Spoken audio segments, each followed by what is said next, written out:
শিক্ষক, সাংবাদিক, বুদ্ধিজীবী, প্রবাসী তথা সকল শ্রেণী পেশার মানুষ গণতন্ত্রের পক্ষে রাজনৈতিক দলসহ সকলের সম্মিলিত আন্দোলনের ফলে 2024 সালের 5ই আগস্ট তৎকালীন ফ্যাসিস্ট সরকারের পতন ঘটে।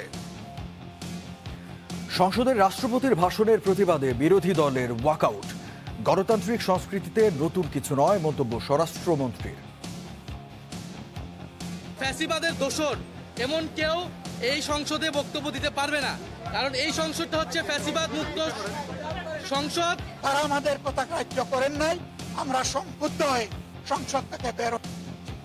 আমরা আগামীতে এই সংসদে কোনো অন্যায়কে আমরা বরদাস্ত দিব না। গণতান্ত্রিক সংস্কৃতিতে পার্লামেন্টের কালচারে ওয়াকআউট নতুন কোনো ঘটনা নয়, করতেই পারে।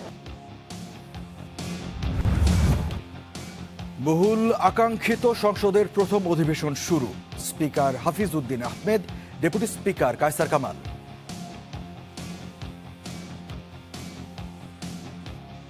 এই পর্যন্ত দেশে গণতন্ত্র এবং মানুষের অধিকার প্রতিষ্ঠার সংগ্রামে যারা শহীদ হয়েছেন, যাদের সাহসী ভূমিকায় দেশে পুনরায় গণতন্ত্র ফিরে এসেছে, আমি ত্রয়োদশ জাতীয় সংসদের এই যাত্রা লগ্নে দেশের স্বাধীনতা প্রিয় গণতান্ত্রিকামী বীর ছাত্র জনতাকে জানাই অভিনন্দন।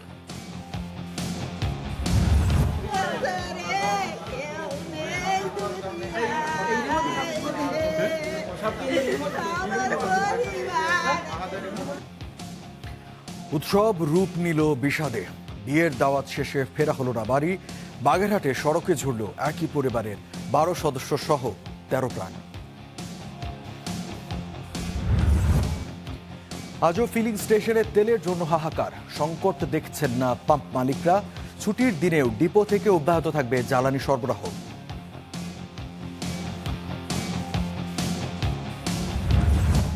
مؤثر در صحنه از جمله حضور دشمن شکن در مراسم روز قدس।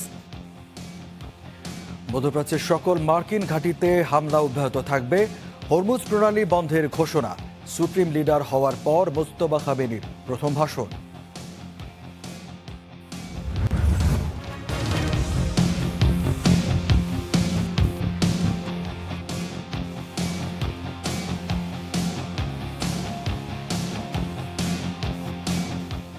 শুভেচ্ছা স্টার নিউজ প্রাইমে, সঙ্গে আছে আমি রঞ্জু ইফতেখার।